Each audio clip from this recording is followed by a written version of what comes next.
20 months. I mean, it's ridiculous amount of months. Well, hang on. Remember, those the cast members got other jobs to do whilst they finish the season. They're going to be busy. No, but anyway. You got to it's find all a window. about how long are we without Doctor Who? Well, I'm sorry, that's the way it goes. If you want, It's going to be longer than a year. And But why? The thing I don't understand is why can't they get it together and get this thing out faster? Like, there's all these series out there that do it better. Why is it taking so long? maybe Even Russell T. Davis got like 3 series at the same time. but that was there. He had the no, but it doesn't matter. He had the right people. Even Moffat. I mean, but like Chibnall, who the hell does he have that? I actually think I have an answer to this. And Go on. I think it's actually to do with the logistics of the show. Because if you think about it, other BBC series only operate with 1 or 2 writers, or a writer's room. In fact, most American TV does that. Doctor Who, in any given year, you can have 6 different writers, 6 different writers even from the year before. So actually, you're having to do twice the amount of casting because you're having to then cast writers as well as actors and directors to do the full series. So that's going to take a long period of time. Then you've got to wait for them to write the episode, which is about 2 months. And you've got to find locations and things like that. Well, don't forget too that Series 11 and Series 12 was written at the same effing time. They did both series together. They're like, this is what's going to happen in this series. This is going to happen in this series. Now we're fresh. I originally thought that as well. I thought there were, but it's obvious that there weren't because it's different writers.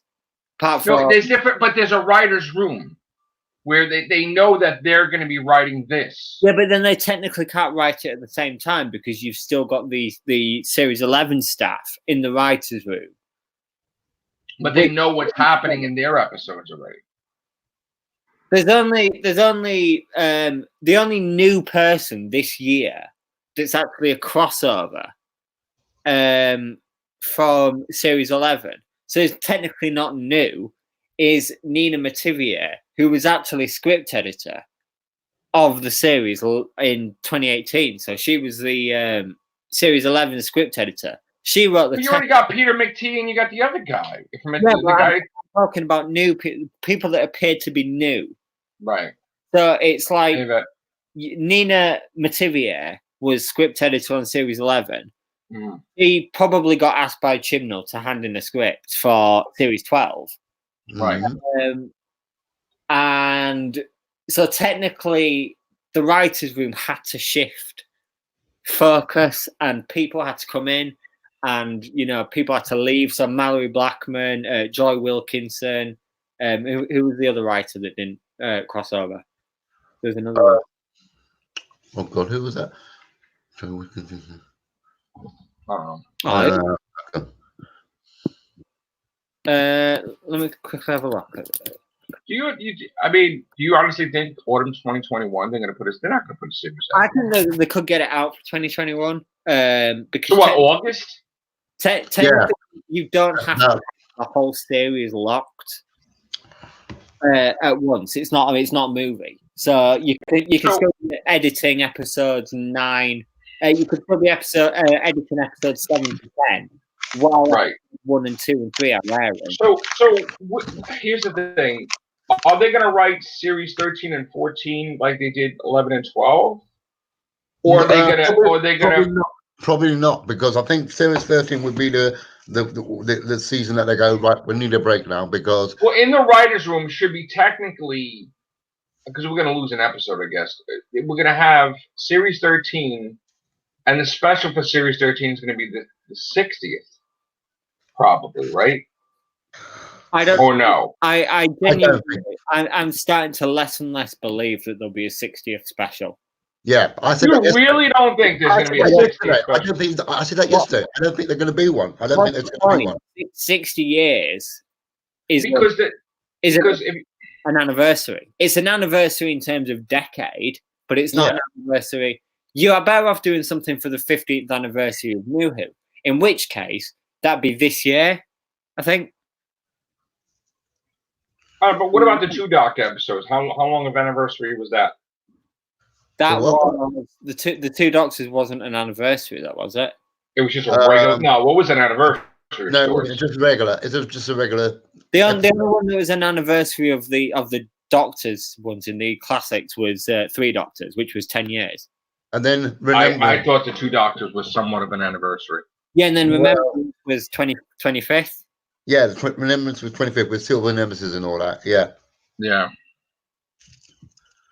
All I know is that, so you're saying we'll have the Series 13 and a special, and then we'll have the 60th. No, we'll have the 60th.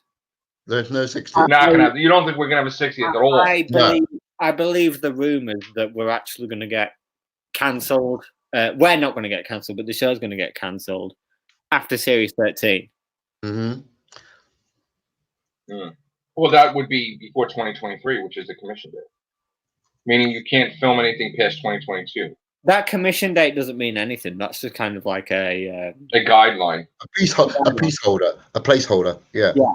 Right. But that's the thing is like, so how, here's the thing, if it's going to get canceled, then how does that work with the China and HBO Max if it states with China up to Series 15 and HBO Max states up to Series 14? In terms of HBO and, you know, the Japanese, the Chinese Japanese streaming service that we were talking about yesterday, the terms of what gets put on the streaming service are not with the streaming service, they're with the BBC. So whatever the BBC puts out, they put on the streaming service. It's not the other way around. They don't dictate to the BBC what they want. Especially someone like Yoka 2, who is an absolute non-entity. I don't know who they are, you know, and many others don't. It's kind of like it's like bleeding, you know, the corner shop that's a PC store telling a computer store telling Apple what they want in their stores. You know, it doesn't work like that. It's on the BBC's terms. So you think Series 13, consisting of 10 episodes and a special, is it? When you look at it as a whole, it's not a stable thing at the moment. It's become very, what's the word? On shaky ground, Doctor Who at the moment. I want Chibnall. Like, I'm a bit of I'm not OCD for it, but I like the idea of Chibnall kind of being a uniformist, where he does 3 series. I don't want an extension to 12 episodes all of a sudden at the end of Chibnall's era. I think it's good to be kind of uniform in. You know, there's something nice about having just 3 series of 10 episodes where he doesn't feel like he has to extend it for the sake of extending it. But where did it say that he's out in 3 years? Because I heard five series. Chibnall, by precedent of his career, never stays anywhere beyond 3 years. But why would that have to be the same all the time? Because like 3 years, think about it as like a normal job. Some people like leave jobs after 3 years because it just gets too safe. Or it's the same shit. Yeah, it's just, you're in a routine for 3 years of exactly the same stuff. Chibnall's probably got a lot of ideas that, you know, ITV would bite his hand off to get him back because, you know, Broadchurch was such a success, for example. So he could explore, you know, new murder mysteries or whatever you know, he's wanting to do. Chibnall never really gets pigeonholed into one genre. He's done, you know, he's done high drama, he's done sci-fi, we know. He's done. He did a movie, actually, a TV movie. Actually, 2 TV movies. One of them was about a football team, the Begsy Boys, would be known by most UK viewers, and one on the Great Train Robbery. So, you know, he's kind of got diversity in topic there. So you're saying he's out? He's out. Yeah. Series 13. He's out. Look at it this way. I mean, the time that he's been showrunner, it's nearly been up to five years already. To be honest, but you don't. Here's the thing. I always thought it was 5 series, not 5 years, because we know how long they pull with the friggin' how long it takes to get the damn thing out. I mean, technically, think about this. She's the Doctor since December 2017. right? That's a long friggin' time she's in the role, and you only got 2 series.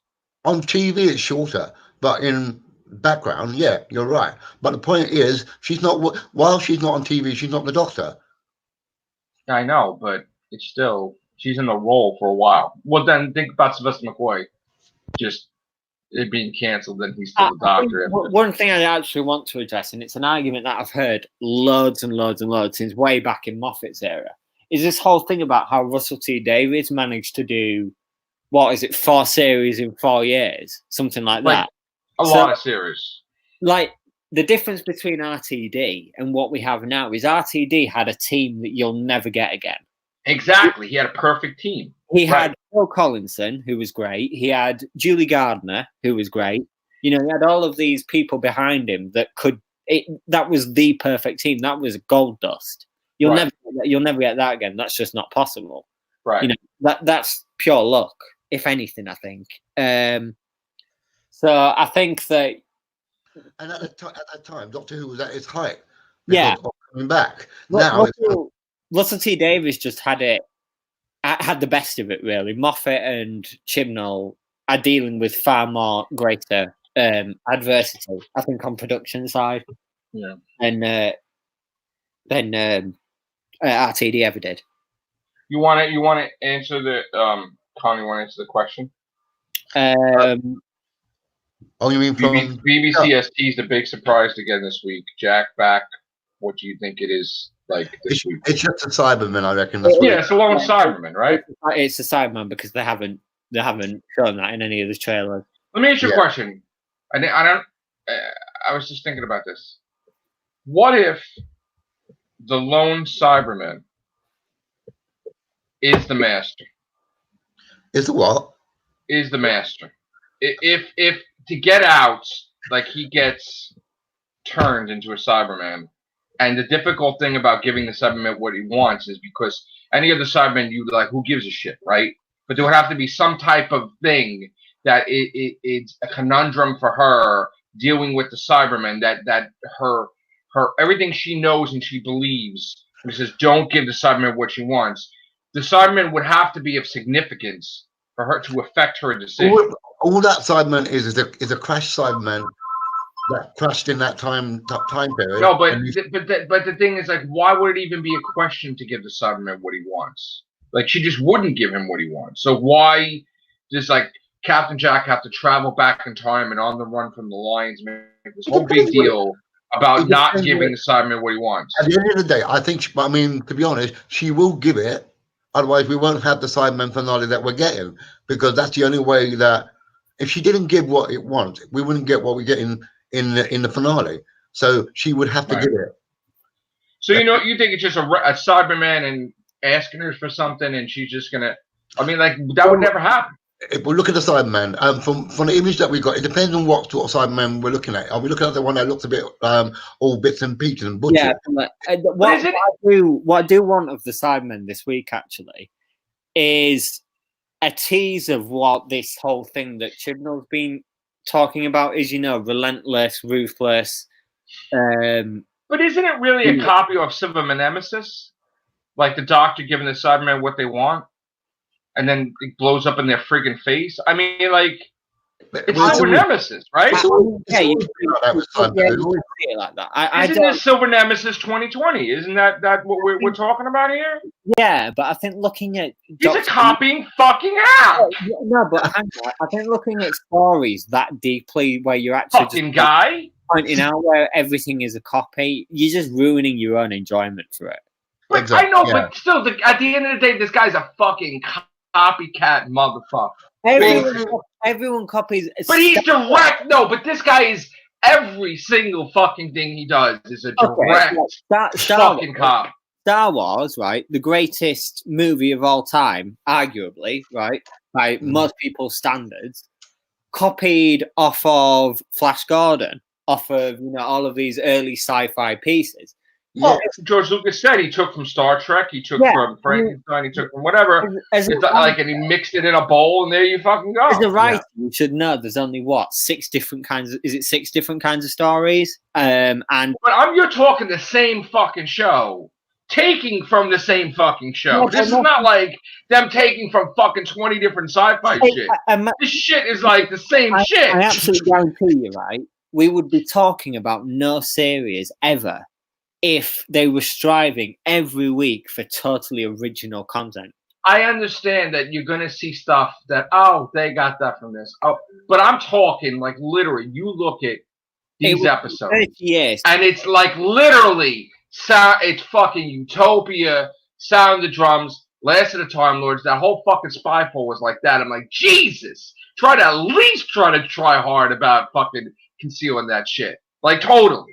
But like, there was nothing like a nuance that Chibnall added to it that made it like, oh well, that's fucking cool. No, because it's directly. So that's what I'm gonna go into the finale, like Silver Nemesis 2020. Yeah, but, because that's giving the Cybermen what he wants, like Sylvester McCoy's document. You're saying that. You're saying that there's no subtlety to like what he's doing that makes him like, oh, that's great. But we've already seen from the trailer that there's something that's moving off objects from tables and smashing them into walls. Yeah, and you're actually, if that is a Cyberman responsible for that, you're actually then giving the Cyberman an extra ability. So really, you are coming up with new. Yeah. I mean, stuff. All right, but again, is he writing that episode? Maybe it's a telekinetic Cyberman. He's not writing that episode though. Do you know what would be really cool? But he's not writing that episode though. But still. So he didn't do anything original. The fucking writer did. Hand in all episodes, like it's whether he chooses to credit himself on it or not is the question. You can't even say the Root thing is original because he fucking copied off of the situation when David Tennant was faced with the next Doctor, and he's like, I don't remember you, I don't know you, and it turned out the next Doctor was fake from the Cyberman fucking stamp thing, right? Info stamp. That's basically the next Doctor redone in a better way. Who really cares about the Ruth Doctor being original when actually the shock of it was so good itself? Right. Mm-hmm. Right. I think people who complain about copying are the ones that are looking for copies. Yeah, I don't agree with that because it's so blatantly obvious this time. At least it would only be blatant obvious to you if you see if that's what you're looking at. It would only ever be blatantly obvious if it was a beat by beat. No, but we've watched these episodes of Doctor Who. We know that's from this, that's from that, that's from this. But like, when are we gonna watch a Chibnall episode and be like, oh wow, he fucking did a fucking episode on another planet and nothing to do with Earth on a fucking like that was cool. Like, I mean, it's just hang on, I'm sorry, Yvette, but no, that's not rubbish at all. That's not rubbish. That's just simply fact. Most people that complain about copying are looking for criticism and are looking to. I don't think so. I don't think so. Yeah, I mean, you're criticizing at the moment about him copying. Listen, when I watched freaking what is it, A World Enough in Time and Dr. Falls. Yeah. I was like, this shit is fucking great. This shit is fucking like, oh shit, two masters together, fucking one part of the things in the fucking thing, and it's like 100. It's like, I don't remember seeing anything that was close to that. Yvette, like, I'm not looking to criticize you, but you're coming on every week, and we're hearing you call Chibnall brainless. So where are your expectations there? You know, it's kind of like you've already lowered your expectations, and you're looking for things to justify your argument. So I think that looking for criticism is very different from finding criticism. I won't say genuinely, because like you very well could have genuine criticism. It's a case of, I think that the whole copying thing, the whole argument that Chibnall's copying and that's what makes it rubbish is because you're nitpicking. I don't think it's that kind of at all nitpicking. I don't really think that is. Then what is it then? Is the epic? First of all, is anything happening this season that you can honestly say like you enjoy that? Hang on, I'm not defending the show because I think that there has been really bad episodes in Chibnall. Right. Okay. Like Saranga Conundrum was fucking crap. Right. That was like a 2 out of 10 at most. You know that was original. in a very. Well, I mean, the Patain was kind of Galaxy Quest alien, but okay. Oh, it was. It was. It's kind of you know. I just think that Chibnall has had very few flawless, if any, flawless episodes. But I think this whole argument that it's shit because he's copying people is a bollocks argument. To put it bluntly, We agree to disagree. It's rubbish in other ways, but I think copying should never be because all fiction copies others. Exactly. Even Hollywood does that with all these movies. They copy from this and the other. So it's But no different. you have to understand that you're talking about stuff. This is the same show copying the same show. Yeah, but you told me Star Trek. So you're saying you will want to go 20 years watching Doctor Who? Hold up, you're telling me every fucking episode is copying off of every fucking episode. Like so without anybody thinking outside the box. You're telling me Star Trek didn't do that? Star Trek does that, absolutely. Yeah, it does it. I mean, they do concepts of different things, but like the point is that I mean, I don't watch this shit now, but the thing is, hang on. Right, you're saying that there's no fresh ideas in Doctor Who. I didn't say there's no fresh ideas. I said that Chibnall is fucking doesn't have fresh ideas because he's taking all this shit. Well, look, he brought in what? All right. I'll give it to you. He had a fresh idea. Tim Shaw. All right, wait. Tim Shaw was a fresh idea. I'll give you that. A weak fresh idea, yeah. That was a fresh idea. The Ghost Monument was a fresh idea. I'll give you that. Joe Martin's a fresh idea. Ran Skorav Kolos. Fresh idea. Yeah, to be honest, having a doctor hiding on Earth that's actually a doctor is a fresh idea. Yeah. So it's not the doctor hiding on Earth. It's not a copy. Where is she hiding on Earth for, though? She's on the run from the Time Lords. Well, that's Ruth you're talking about. Yeah, Ruth. Yeah, Ruth. That is a fresh idea. Okay, you got it. That's true. Mm-hmm. Although it's kind of next Doctor-ish a little bit. Well, it's always going to be that because it's another Doctor in the same show, so you're always going to get that. I just think copying and stuff like I argue all the time that Doctor Who far from perfect. Like I would be a hypocrite to say that I think it's great because it's not. I think the one argument I disagree with. Oh, Family of Blood, he did hide on Earth, right? Is that copying is like one of the weaker arguments you could make for Chibnall's. For those areas. She brings out a good point. Hiding on Earth with the Chameleon Arch was introduced with David Tennant, and now that's true. That's true. That's for Ruth. Yeah, okay. The concept of like the Doctor using a chameleon arc or whatever Ruth used to hide on Earth is not new. But the Doctor finding another Time Lord that's her on Earth, hiding using a chameleon arc or whatever she used. But it is copying because there's 2 episodes of Doctor Who mixed: Next Doctor and Family Blood. Well, there's no concept of Next Doctor in that. I don't know where you're getting this from. It's the objective of our Doctor David Tennant not knowing that Doctor, and him sort of acting like the companion to that Doctor, which it was like Jodie was the companion of Ruth for a little bit, like a little thing like that type of thing. I'm saying. Yeah, but that's going a bit too deep into the narrative. You're talking. Okay, here's the thing. Why is it? All right, you want to say copying is not right? What's your favorite movie of all time? Favorite movie, like one movie? Yeah, one movie. Well, right, favorite movie and favorite TV show. One of my favorite movies was, of course, Star Wars, Back to the Future. There's a whole bunch. Indiana Jones, whatever. Okay, I have a lot of favorites. Godzilla. I mean, I'm into a lot of different things. Why? What's the point? Because all of them copy. They copy. Something. Yeah. And in fact, I would say that Indiana Jones and that was admitted to be from something else. Yeah, I think Indiana Jones and Star Wars are two of the worst offenders in cinematic history for copying other things. But we're not talking about other things. Chibnall's not copying. Chibnall's copying off of his own show, and specifically David Tennant's episodes. Not even like, I'm talking David Tennant's episodes. Period.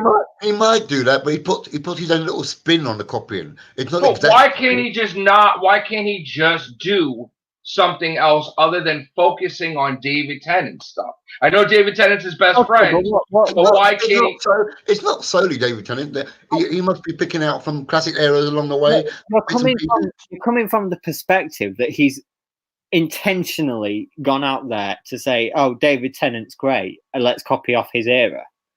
You don't think he's doing that? I don't think he's. I think you don't think he's thinking, "Oh, this was the most successful New Who, so we're going to use this to try to boost my ratings." The only thing that he could be looking to use is the formula that made David Tennant's series so successful. Story elements like that. If he was to do that, then he should be sacked. Let's think. Oh, Gallifrey's destroyed. I'm the last of the Time Lords. What showrunner was that? Russell T. Davis. And Sound of Drums, Utopia. We're the last ones left. Master Sasha Dewan and Jodie Whittaker and John Sim and David Tennant.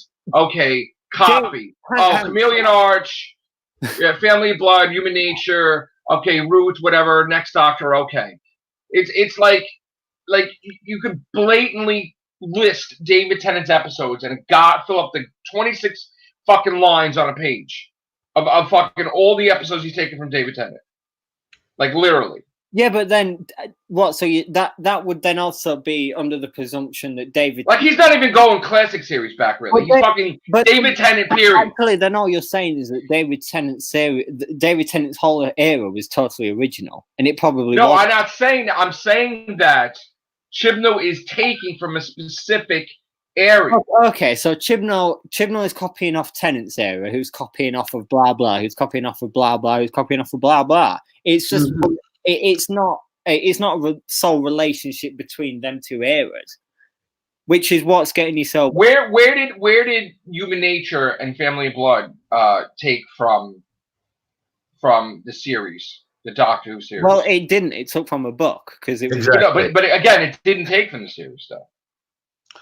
No, because it hasn't been done before. It didn't take from the series, though. No, because it hasn't been done before in the series. The Master, not knowing who he was, being a good guy, and then all of a sudden get his memories back. Where did they take that from the series? They took that from. They didn't. No. They didn't. Thank you. Okay, so basically, the Doctor facing a possible future Doctor, next Doctor. Where did he take that from? We've never had that. No, can't name anything because it was original. Now you're taking from that. But that's not original. What's wrong with that, though? There's nothing wrong with it. Well, why can't he create something that you can honestly say he didn't take from anything? Because Doctor Who has been on for so long. And when he does do something original, it isn't that fucking great anyway. Can I just address Jamie Tipton's point there about me talking crap about Star Wars copying? Actually, if you think I'm talking crap about Star Wars copying, then you know nothing about Star Wars, because then you clearly haven't heard what George Lucas has said about the origins of Star Wars. He wanted to do a Flash Gordon movie. That Flash Gordon movie got canned. You know, they didn't want him to do it. This was after American Graffiti, which was one of the great successes of 70s cinema. So he decided to spin off, in a way, Flash Gordon mainly, and take other elements from Star Trek and all that sort of stuff to make Star He basically said that if Star Trek didn't exist, there would be no Star Wars. Yeah, he said that. That's a statement that he said that people are like, oh, shit. I blatantly said that. He also said that he was such a fan of Frankenstein that that's when he wanted to do that scene with Darth Vader coming off the table like Frankenstein, like whatever. Yeah, he's also a fan of the Samurai Warriors. Yeah, and he envisioned. There's a lot of things he admitted he took from, but it wasn't like he stole it. It was like honoring it or yeah, but Chibnall whatever. Neither. He's taking from the same show, and it's like a copy, though. It is like, look, specific scenes. Like, In Spyfall, the guy's like, "You're everywhere. Run for your life." It's the same fucking scene from the Master telling the Doctor and fucking Captain Jack and Martha Jones, "Run for your life." Also, the fact that it's a female, like Martha Jones, calling her fucking parents when she's not supposed to, and fucking instead of having Ryan do it or somebody else, Yasmin Khan doing the same fucking thing. Okay. It is literally a fucking copy. Like, literally. But there's nothing wrong with copying. Exactly. There's nothing but wrong it's the same show you're copying from. But like, whatever. It's direct. There's not even differences of it. It's the same. Okay, Harold Saxon announcing to the world, "Fuck humanity. I'm just killed your president," and different things, right? The same shit that guy did. He announced that humanity is finished. This is the same. All these things were from the same episodes that they're copying from. Utopia, Sound of Drums, Last and Tumblers. Specifically the same fucking thing. You copied the same show with the same thing fucking 10 times. All right, calm down. Right? Chibnall, right. So Chibnall, I will go to BBC tomorrow and I will tell Chibnall never to copy anything again. It's not, you don't understand what the point is. You're basically, you repeat, the airplane scene is the same scene as Captain Jack and Martha Jones trying to keep those creatures out. That was the mankind of the future. Right? Then you'll just get Series 11. And most people didn't like Series 11. A lot less people like Series 11 than they did Series 12. No, Series 11 was fucking. First of all, the whole point of Series 11. He didn't want to throw anything at her. He wanted to have easy fucking street the whole fucking season. Chibnall flat out stopped honoring the classic series, for example. So bringing Cybermen and Daleks back, people would fucking bitch about that. He can't win. When did you become the fucking poster child for Chris Chibnall fucking fan club? I'm purely, how much is he paying you? I'm purely taking, right, the devil's advocate role in this, okay? This is not me defending Chibnall because I'm not the greatest Chibnall fan. But I think also it would be unfair to say that, he's a crap writer because he's copying other writers. I didn't say he was a crap writer.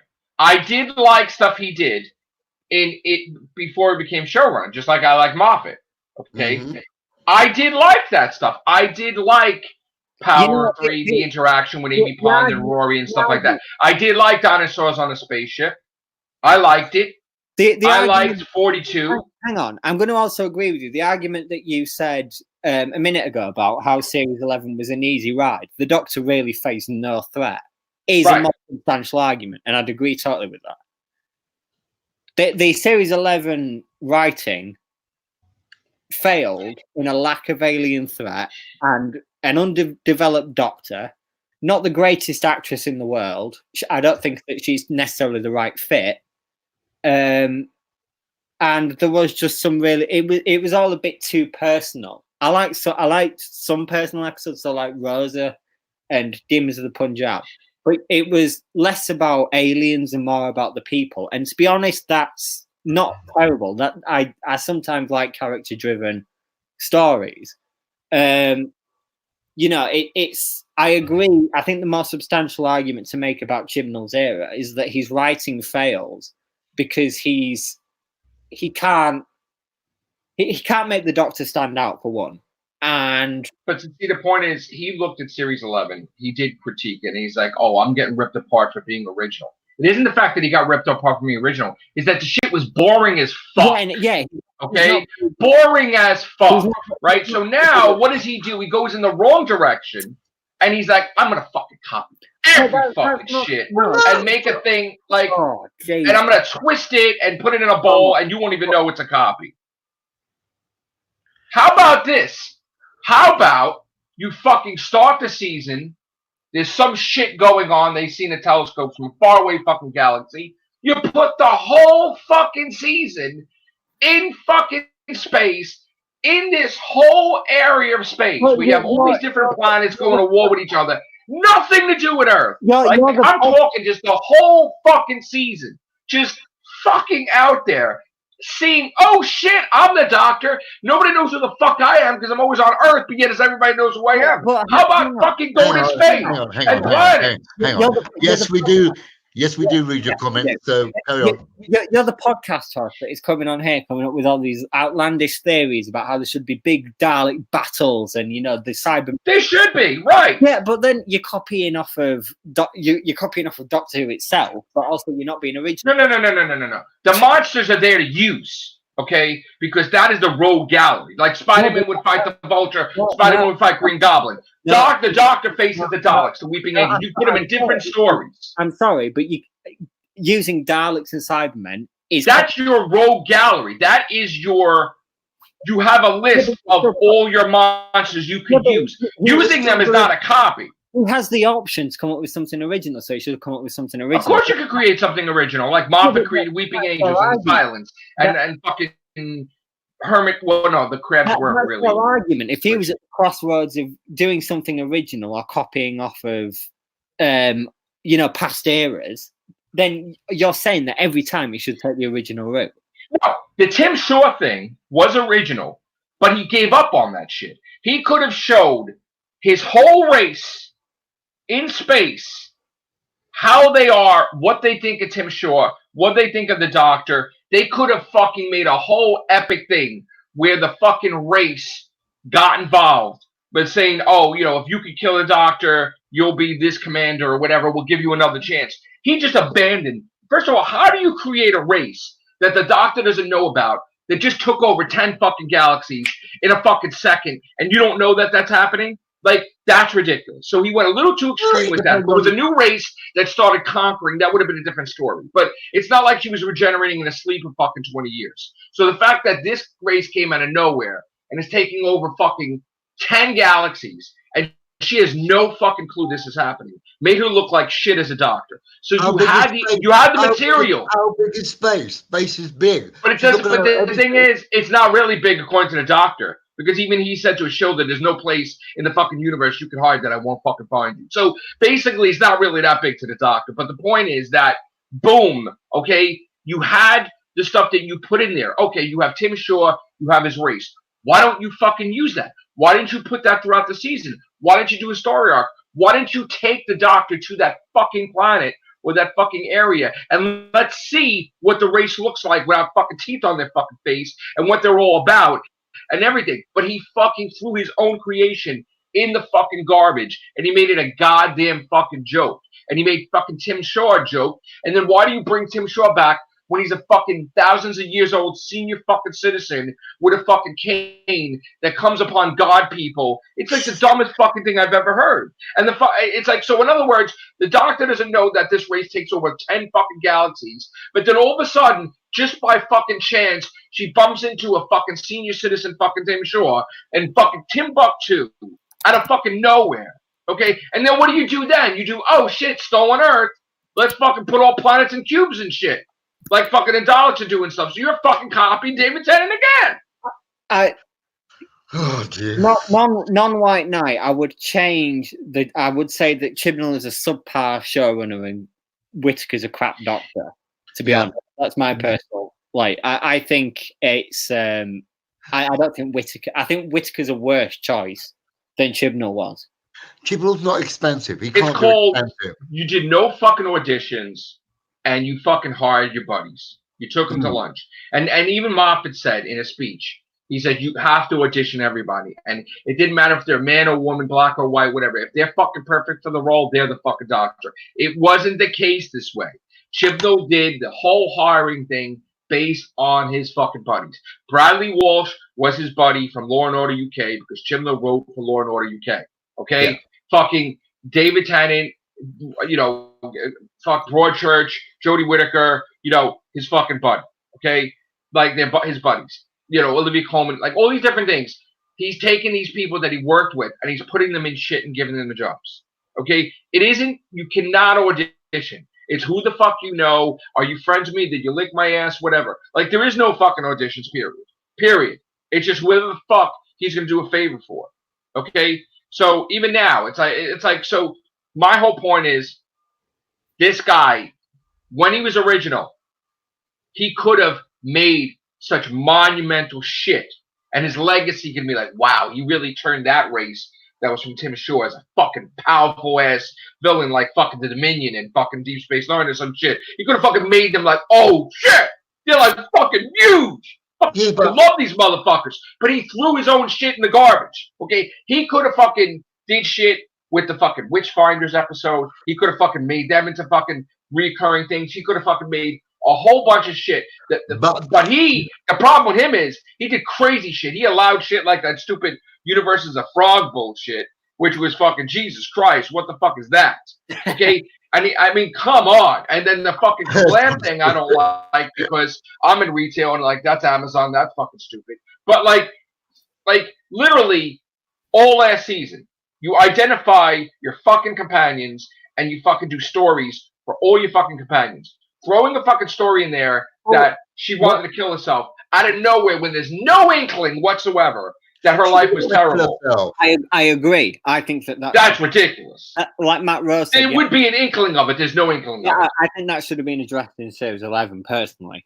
If Series 11, all of a sudden, did you get hurt, Yaz, and you look at her arm and you see like all these cut marks, like she's cutting herself. Then you'd be like, oh shit, what's that? What the fuck is that? What the fuck is that? And then all of a sudden you fucking, but there's no build-up. It's like Moffat going, hey, there's a great intelligence. And if you didn't fucking watch the second Doctor's episodes, you don't know who the fucking great intelligence is. But yet Moffat wouldn't bring the Ronnie in, but whatever. Okay, but still, the point is that he is jumping off the cliff. He's full of shit and he's fucking panicking. So he's like, oh shit, I did original shit, but he doesn't admit that he did boring as fuck original shit. It was like fucking putting the training wheels on for the Doctor. She didn't face anything. They were never in danger. By your own admission, Series 11 is better than Series 12 because he did original shit. No. The point is that the training wheels are on. Now, yes, he's copying, but there's things in there that's catching interest. He is doing certain things. They're like, oh, okay. But overall, he should go back to doing original shit. You could do original shit with the Daleks. You could do original shit with the Cybermen.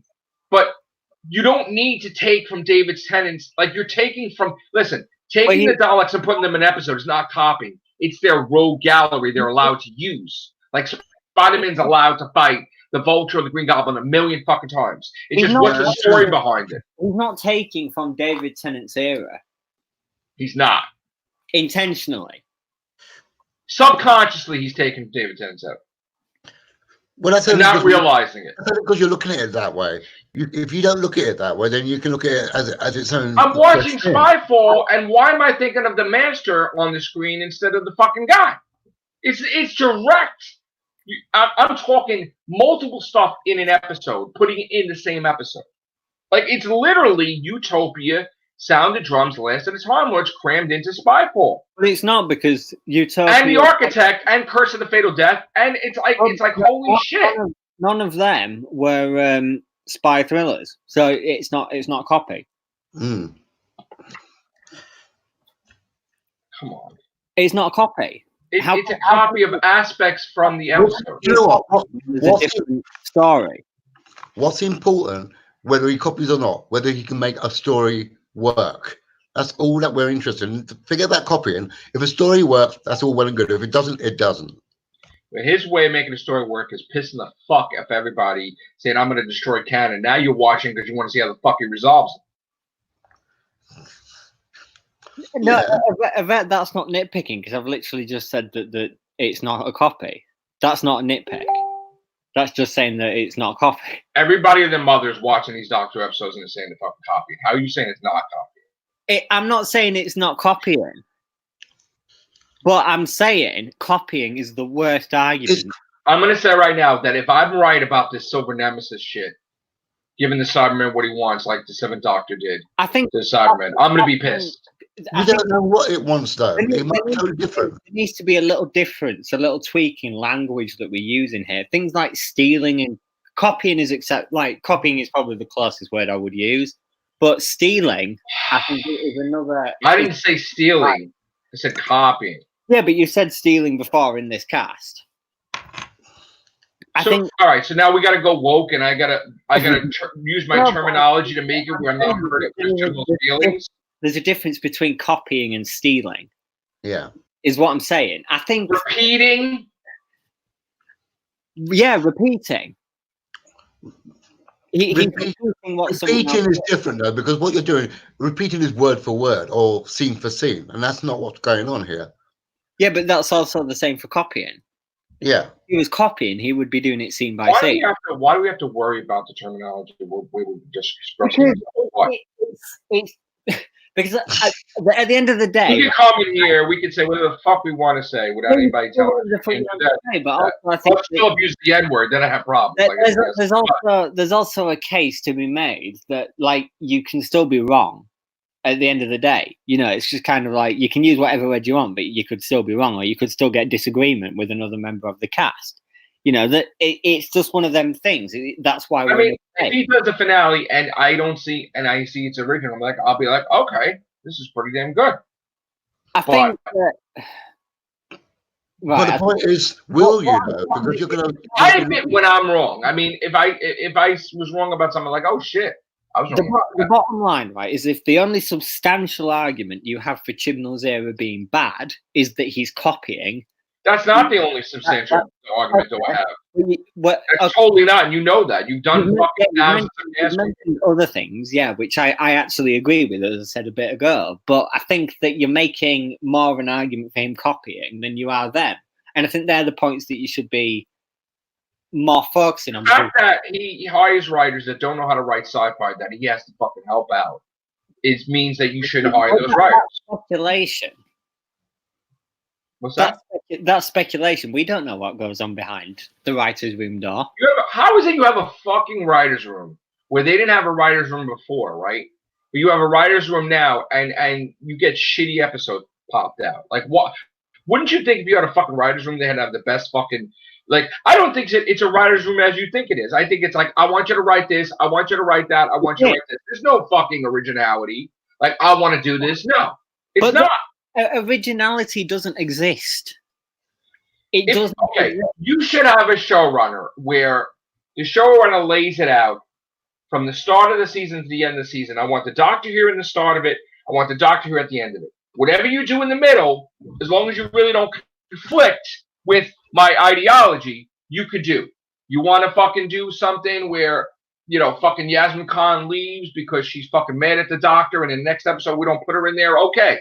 But at the end of the day, as long as the companion's back at the end of the season, or if you want to chop the doctor's arm off, okay. Just like the doctor going blind, okay, we'll make him blind for a couple of episodes, but at the end of the day, it's got to be resolved, right? There is no freedom where these writers could take this shit and do something fucking, oh shit, without shit interfering with that. The problem is, what we're getting at the moment is social messaging for this season. That's all we're getting. Yeah, I agree with, like, as Non-White Knight said there, it's not pure propaganda, because, like, you get weeks where it's not, but I agree on there's been more propaganda than not. Let me ask you a question. Was that Sea Devil thing real or not? That they made the fucking masks, that they made the fucking molds, that the shit was there, they were in the episode. Was that shit real or not? I don't think so. Connor? I don't think so, no. Okay, because if you had that and you didn't put them in there, that'd be fucking dumb. That would be fucking dumb. David Blythe, great to see you as well, mate. That's true. Some of the best classic stories actually were pastiches that have existed. The whole Hinchcliffe era was based on Hammer horror. Yeah, horror genres. Yeah, you're right. Yeah. And the Hinchcliffe era is arguably the golden era of Doctor Who. Right. Would you say so? I would say so. Mm-hmm. Yeah. But that you can't even compare fucking Chibnall to him. No. That's a goddamn fucking disgrace. Yeah, but that's just a personal.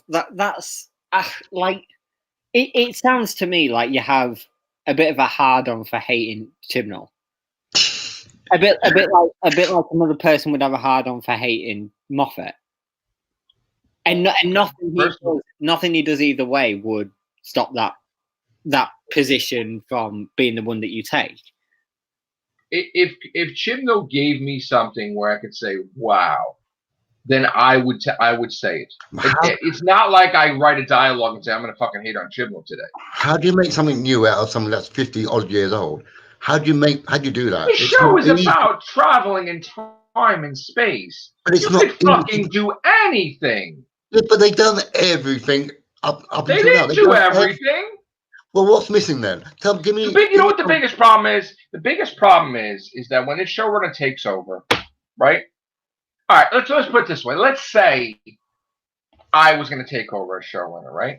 Mm-hmm. I would have a fucking book of all the fucking problems that was fucked up with Doctor Who that made no fucking sense, right? And when I would write my episodes, maybe I would throw some shit in there to explain past shit or whatever. I like shit making sense. I don't like shit not making sense. But you would have the copy. You would have the copy to make. No, I wouldn't copy. It would be It wouldn't copy. It would be a sequel connected to that episode. It would be a sequel to that episode. It wouldn't be copying. It would be a sequel. Like River found a book written by a madman writing about the Weeping Angels, right? Does anybody ask, well, who the fuck wrote that book? No.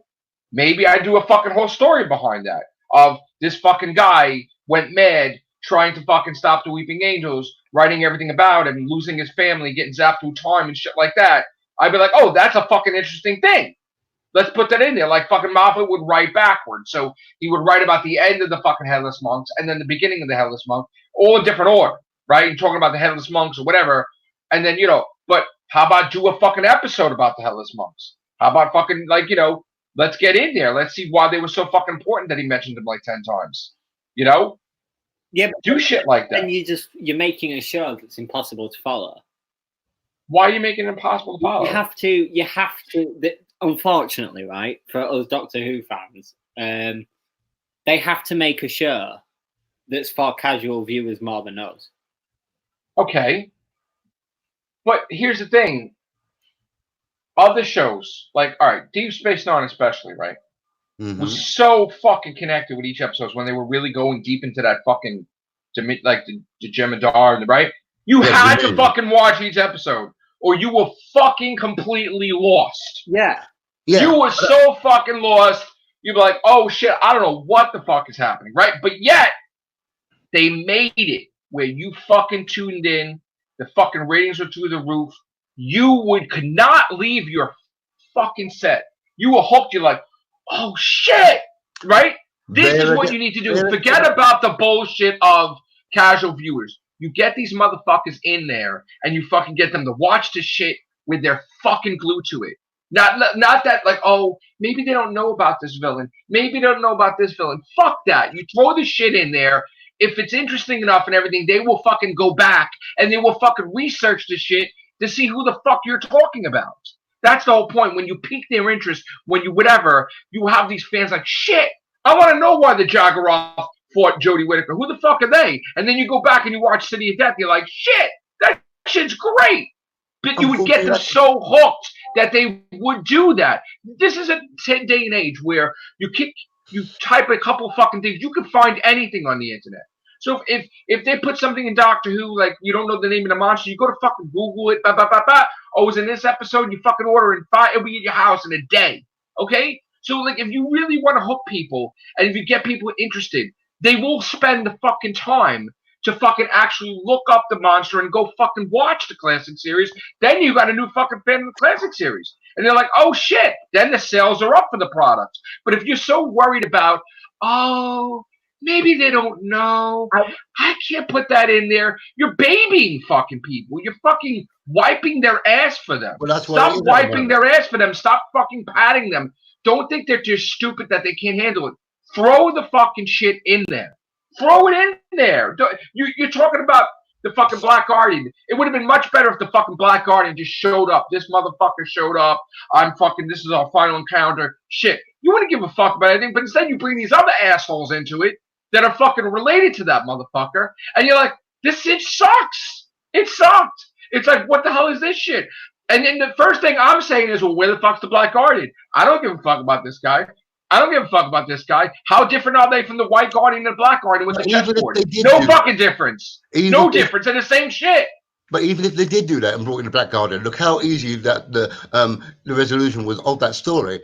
It wouldn't But have the made no Black difference. Guardian wouldn't be in an episode. It'd be like fucking 3 episodes. It'd be like the Key to Time. You do a fucking thing. Yeah, you but don't just then you you're don't. copying off of Key to Time. Yeah, there you go. No, but it's the point of. No, you're not copying off Key to Time. You could copy it off. He's such a big enough villain Or you that you can't contain him in one episode. No, you can't contain him in one episode. You could create a different scenario. Okay, but why then would they? If the Black Guardian say came back and he has to do 3 episodes, then why does he have to have 2 trilogies?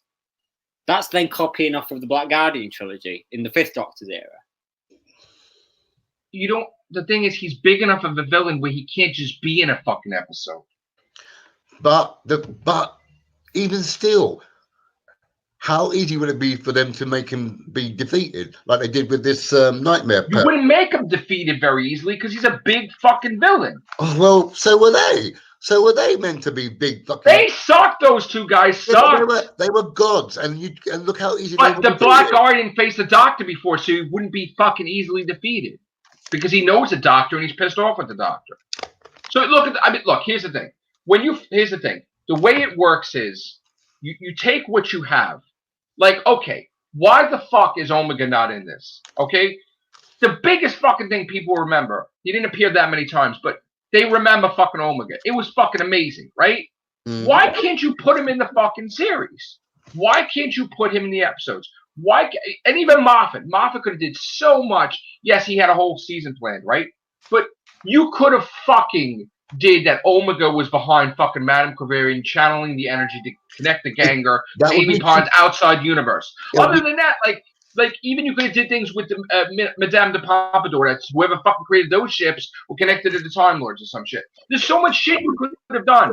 But like you're worried about fucking Earth and you're worried about stupid shit. Like, don't think that these people are stupid that they can't handle it. Throw the fucking shit in there. Okay, don't worry about it's got to be where if they didn't see last episode. Fuck it. If they get interested enough, they'll go back and they'll find that episode. This is the problem with the mentality of the fucking showrunner and the show. They're babying people too much, where they're making it like if you just saw Doctor Who the first time, fuck that. If you seen Doctor Who for the first time, you would fucking want to know what the fucking show is. You're not going to just watch it like that. If it's interesting enough, you'll go and you'll research the shit. Yeah. You'll go and you'll research the shit. And that's the point, is you're babying your fucking audience. So you're giving them low par shit because you don't think they can handle the big stuff. But they can handle the big stuff. Give them the big stuff. You're worried about, that Moffat was always worried about nobody knew who the fucking Ronnie was. But yet he puts the Great Intelligence in there, so he's a fucking hypocrite because he's a fan of the Great Intelligence. And fucking people didn't know who the fuck that was. We knew who he was, but that's the point. It's like, he fucking was against the Ronnie, but if you would have put the Ronnie in there, the fucking ratings would have been through the fucking roof. So, I mean, Data do something fucking crazy. That Master became a woman. Oh shit! Oh shit! That's original. Oh shit! She did that just to fuck with the Doctor and fucking one up on him. That's great. Just like Sasha Dewan, I like that. Oh shit! The Master fucking stayed on Earth as a fucking human, working for fucking MI6 all this time just to fucking get to the point where he would fuck with the Doctor. That shit's great. But then you copy, and then it's like, oh, this sucks now. Because you had a cool thing that was original. The Master's fucking doing all this shit because he's so fucking angry with the Doctor that he's devoting fucking decades of his life to being this fucking asshole in this fucking house and in TARDIS. And meanwhile, that was a cool thing. You know, you got that was original, but then you threw copy shit in there. It's like this guy had no motivation for killing his mother. It's like, what? Okay, you killed your mom. Like you're rich. Why would you want to destroy the world if you're rich? Then you can't be fucking rich. Then you're an asshole. You're a lackey. The Earth is destroyed, and what the fuck are you? That's the point that I never understood about things. This guy is rich. He owns everything he wants. There's no reason to destroy the world. There's got to be a reason why he fucking wants to hate people. Maybe if they put that he got the shit kicked out of him every fucking day by bullies, he just hates the human race that way. But no, there was no motivation for why this guy wanted to destroy humanity. He has mansions, he has everything he wants. Why would now he want to live in a fucking tent? Because the Earth is down to ashes and he don't have a mansion anymore. That's fucking stupid. So the things that they put in the episode make no fucking sense. Okay? Like this whole thing with her, I never knew she wanted to fucking kill herself. Where the fuck have you seen that in series 11? Nothing. You didn't even build anything up. You just threw it in there. You shoot on in there, and then you're like, oh, let's have a party because you almost killed yourself, but you're okay now. Who the fuck does that? Okay, it's this weird fucking shit. Hang on. She didn't want to kill herself. She didn't want to kill herself. She just ran away because she was bullied. That's all. But isn't the thing that she went away because she didn't want them to see her kill herself? That she ran away, she was going to kill herself. That was the point. That was the point. That's a bit too. That was the point. She's in the middle of the fuck. Listen, you're in the middle of the fucking nowhere with no food, no nothing, and the cops stop you because you're going to die. Not necessarily, because she was only she was by the motorway, to be honest, wasn't she? She was on the. Oh, come on. But again, they didn't do any episodes leading up to she was bullied. They didn't do any episodes that you saw Russell T Davies would have been on that shit, and he would have showed her get her every day, her going like this as a child, like her mother and father screaming she can't take that life, fighting with her sister, bullied. Russell T Davies would have been the characterization and showed all of that happening to her, that when they actually did the episode of suicide, it would have been fucking known. It would have monumental. Yeah, I think that, and actually, it's inspired me and a few others to kind of embark on this this thing about, because I really like the Yaz angle that they're going for. Okay. I think that they should have stuck with in series 11, kind of portraying mental health even more. I didn't know, and to be honest, that's one of the things that shocked me about last week's episode, is that I didn't know that Chibnall had it in him to go there, because mental health, apart from Vincent and the Doctor, has never been something that Doctor Who's really tackled, and it's probably one of the single most important things, discussions in the world today, along with environmental issues and women's rights and whatever.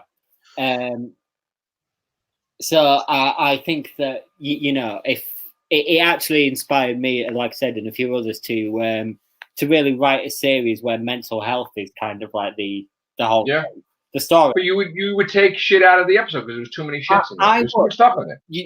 And to kind of like give a hint away of what we're writing, I would make the story arc about getting this person to see that there's more to life than how many people are going to sit there and want to watch that kind of thing play out? Yeah, but that's no different than a kitchen sink drama. You just do it with a bit more flair and, like, the alien flair of Doctor Who. So, but if you would have spent the tender loving care to put little things in each episode to show that, then that would have been like ideal. But to try to squeeze everything into, like, what are you supposed to be focused on?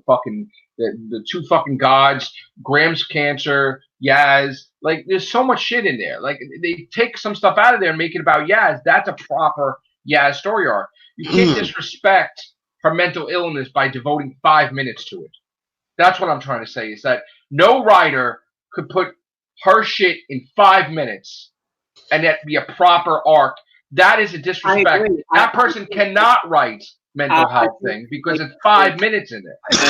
I think that they should have really. You could have got such an affecting and rich character story out of Yaz if they decided to do this back in series 11. Yeah, exactly. That should have been the arc, is Yaz's mental health.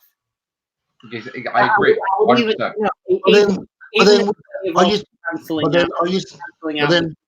You know how we complained last series that Yaz was underdeveloped and stuff like that. She wasn't used effectively.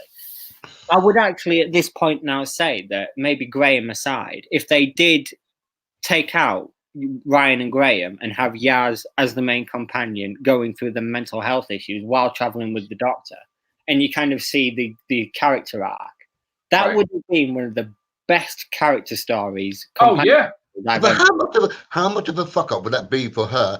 Be having her mental health issues, going through time and space, facing all these horrible monsters and all these situations that she can't. Because here's the thing. Let me give you an example. Let's just say there would, like, when she killed herself, she tried to burn herself, she tried to do something. She has a scar, right? You would have an episode that's just focused on Yaz and the Doctor facing the foe, and it's something to do with flame or whatever that would trigger her, right? Now, if you had 5 fucking companions, you wouldn't be able to focus on her fucking thinking about when she killed herself, like whatever, because you would focus on all these different shit. But if you take all that shit out of the way, you could properly concentrate on fucking Yaz and the doctor. The point is, I feel that he leaves her in the background. Like, that's not his favorite character. He leaves her there. And then when he wants to do something big with her, let me just squeeze it in 5 minutes. How many fucking episodes did we go about? You know, we had a fucking episode about fucking Ryan's father. We had an episode about Ryan's fucking mother. We had episodes about fucking relationship between Graham and Ryan. It's like Ryan fucking in love with Yaz. I mean, you know everything there is to know about fucking Ryan. Forget about him now. Yeah. Same thing with Graham. You know everything. You know he talks to bus drivers. He has friends. He went to the hospital. That's where he met Grace. You know, that like they fucking basically enough with Graham and Ryan. Now let's focus on Yaz. Now let's get into it. But why do we need episodes to learn about a companion? Why can't we have proper Doctor Who where we're out there fighting aliens and because if you have an episode that you learn about the companion, it's tied in with the Doctor, okay? And it's tied into why she's traveling or why she can't travel or whatever. It will be affected because they're fam. They're supposed to be fam. They're supposed to be the Doctor's supposed to give a shit about that Yaz killed herself, just like she's supposed to give a shit that Graham communicates. Like it has to be effective to say it's a thing where she has to do something to burn the villain or to just she can't do it because she freezes because it has to do with her past. That's a very fucking powerful thing because you learn something about her, but it has to do with the episode and she has to overcome her fear. She has to do this. You cannot focus on one companion because there is too many because he doesn't know how to focus on. He's focused so much. Again, he doesn't give a shit about the Yaz character. We know everything about Graham and Ryan. Now focus on Yaz, but he won't do that. If you say, oh, they love each other, well, where the fuck would you get that they love each other? It's just that she fucking invited her for tea or some shit. She bought her an outfit. Big deal. Like, you don't fucking know. But yet the Doctor's always like, Yaz, Yaz, Yaz, Yaz. Well, why the fuck is the Doctor like Yaz, Yaz, Yaz? Because the Doctor's a fucking man in a fucking woman's body and he still likes women. Maybe. So, like, what the fuck? But, like, you won't say that shit, but okay, but it's like, still. Look at how the Doctor treated the men half the times. Fucking Rory, Mickey the Idiot. Like, just fucking explain it once in a while. Like, maybe sometimes you have to.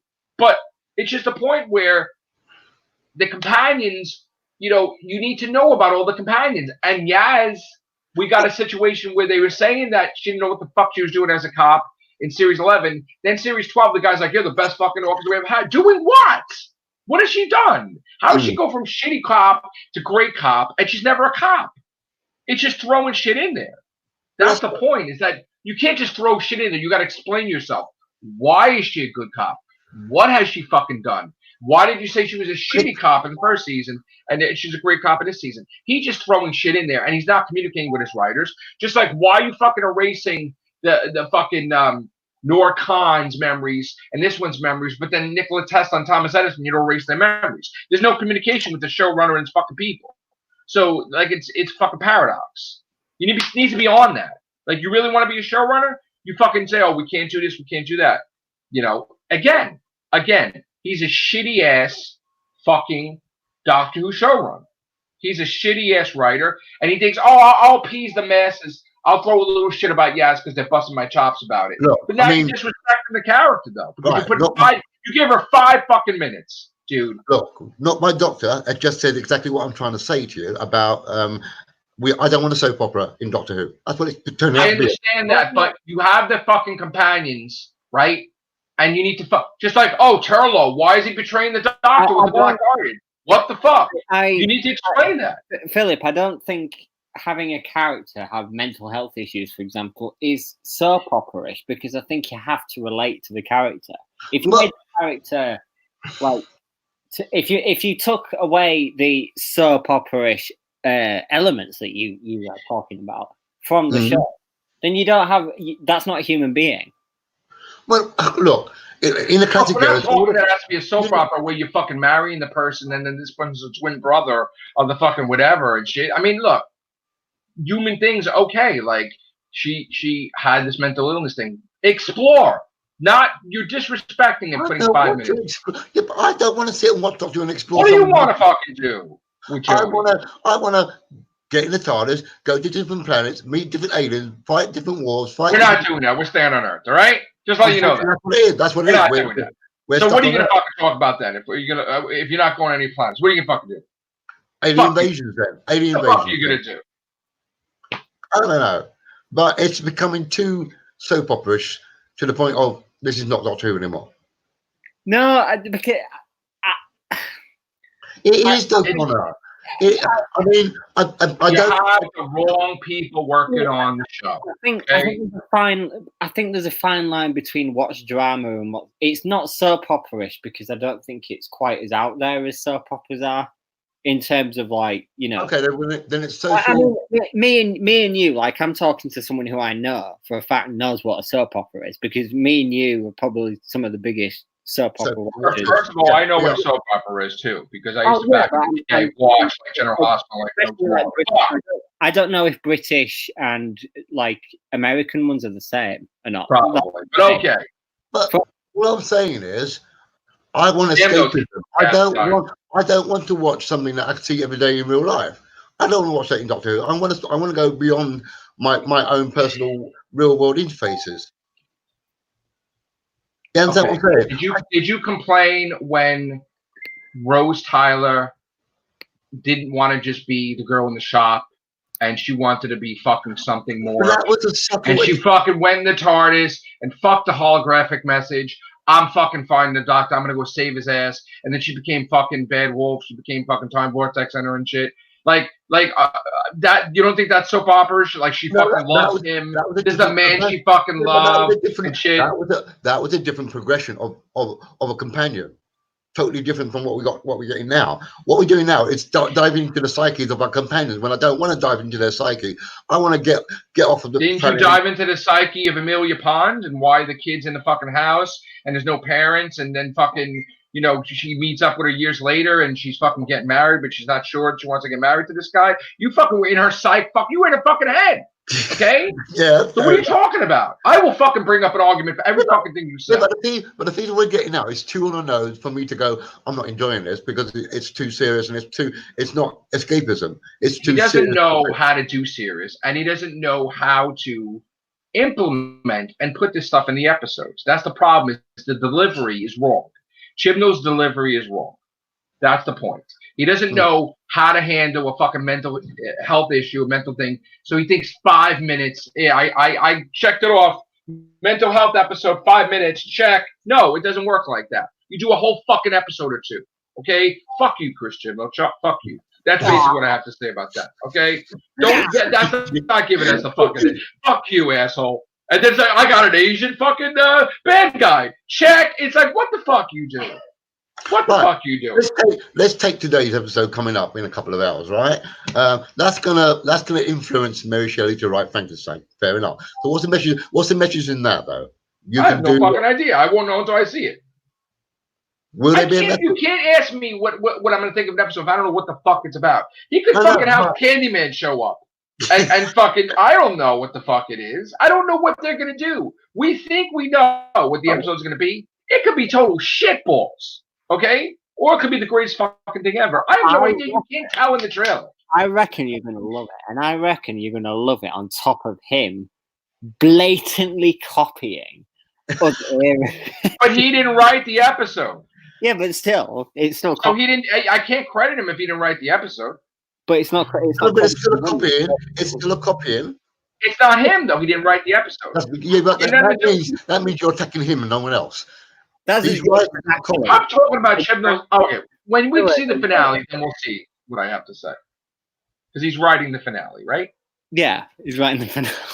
So then I'll be able to. You want me to judge Chibnall on an episode he writes? No, I would judge what he writes. But like as Philip just said, then it comes across like if you're going to excuse Maxine Alderton for copying and not Chibnall, then you're actually just attacking Chibnall. I want to listen. First of all, I don't excuse anybody for copying.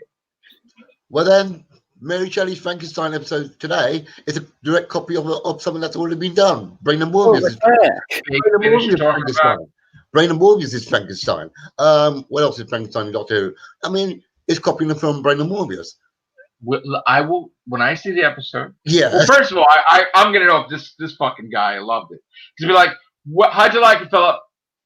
Well, I'll let you judge it for yourself. Right off the bat, when he says that, I'm like, "This shit sucks," and he doesn't have the balls to tell me it sucks because he don't want to be that guy. That I told me. That was my own personal opinion. He wants me to say it sucks, and then he'd be like, "Yeah, it did." No. So that's the whole point. You don't want to be out there like, oh, everybody's on going at him. How could he not like this episode? No, because you're contentious enough to do that. I'm not. So you can. That's why I have the balls. If I like something or I don't like, I like fucking Orphan 55. I don't give a fuck if people think that I don't like it. Fuck you. I liked it. All right, I fucking liked it. I like Rings of Akaton. I think it's the greatest fucking shit I've ever seen. You know what? I'll watch it every day. I don't fucking care. Rings of Akaton. I like Father's Day. I like fucking. Excuse me. Rings of Akaton is a copy. I fucking love it. Where's the copy? I love Rings of Akaton. It's a copy of Impossible Planet. How was that? Because you got the whole like devil thing, and you know the the big demon. That was a alien that was a succubus. That wasn't the devil. It was an alien that was the size of a planet. It wasn't the devil. Stylistically, it's still a copy. It didn't do anything as the devil, where it manipulated people to do things or fucking rest their lives. It was a fucking planet. That's not a copy of Impossible. Stylistically, it's still a copy. Yeah, it's not a copy at all. Anyway, Satan Pit is a kind of copy of Pyramid of Mars. When you think about Sutek being a god, sort of thing, because you're fucking stretching. Supergirl is a copy of Superman. She's fucking Kryptonian. Fuck it. She's Clark Kent, but she's a female. Look, Kyra, she's got glasses on. Stop. I've got a new podcast. You're stretching now. I've got a new podcast idea for you, right? Every week, right, we host a podcast alongside the episode reviews where we pick out every little copy in the entire episode. No. Why not? No, because we don't. This ain't a fun. Look, we have fun when we talk about episodes, right? But we are not devoted to one aspect of one thing. Many different multitudes that make the ratings of this fucking show. Okay, many fucking multitudes. Sometimes you'll have new fucking characters. I don't know, but this shit is original. This shit has many different aspects. We don't just do. I hate Doctor Who. Sucks. No, it's a lot of fucking layers. Okay. So no, we will not do that. Oh boy, we will not go half-ass. This is why you love getting me and Philip on, because we provide. We did a fucking Real Whovians cast where we talked about the fucking companion shoes and fucking dresses. We had a fucking fashion episode like 5 years ago. We were fucking talking about, oh, is that fucking this designer and shit? I mean, we've done crazy ass shit on the fucking Real Whovians cast. Okay. So there's multiple different things. It's not just one thing. So all right, I gotta go to work because I'm gonna get in trouble. So thank you guys. This was a memorable cast. I had a lot of fun, Connor. I had a lot of fun, Philip. Thank you, commenters, everybody. Take care. Bye for now. See you later.